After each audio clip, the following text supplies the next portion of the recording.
Welcome to the Appirio Cloud Sync guide for setting up a new task sync.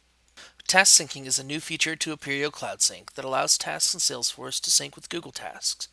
First, let's look at how to access Google Tasks. Log into your Google Apps account, click on the Mail button directly under the Google logo, and select Tasks.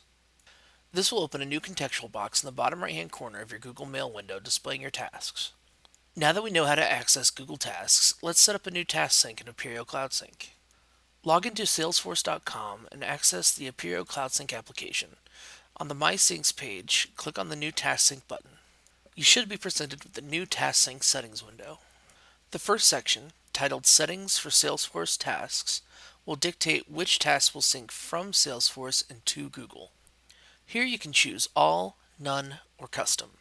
When Custom is selected, you're given two filter choices, Filter by Ownership and Filter by Field Values. As I only want to sync tasks that are open, I'm going to select My Open Tasks for the Filter by Ownership section.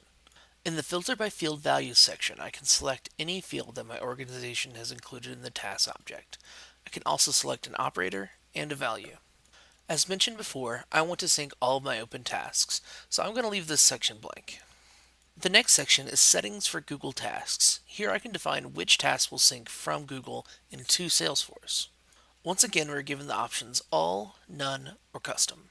If we select Custom, we are given the Filter by Task List option.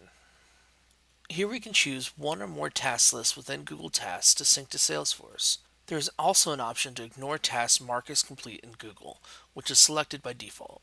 The third section is Conflict Resolution. Here we decide which source should take precedence if a conflict is detected.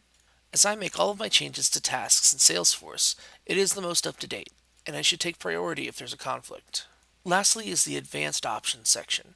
To view these options, click on the arrow next to Advanced Options to expand this section. Here I can give Google the ability to delete tasks in Salesforce, choose a time range for my syncs, select how frequently I'll be syncing, select which Google task group my newly imported Salesforce tasks will sync to, decide whether or not to ignore tasks with blank due dates, and lastly decide if I would like an email notification if an error occurs while syncing. Once you've made all of your decisions, click on Save and Start Sync. Your new task sync has been created. To view your sync log, click on the timestamp under Last Sync. Here you can view all changes that have been made, review any errors that may have occurred, and get a good idea of what has been syncing and when. If we go over to Google Apps and refresh the page, we should now see that our task link has been updated with the correct items. Thank you for watching the Appirio Cloud Sync guide for setting up a new task sync. We hope that you found this video helpful. If you have any questions or if you run into any trouble, please contact Appirio support by emailing support@appirio.com. For assistance with creating other syncs, please click on one of the links below. Thank you for your time and have a great day.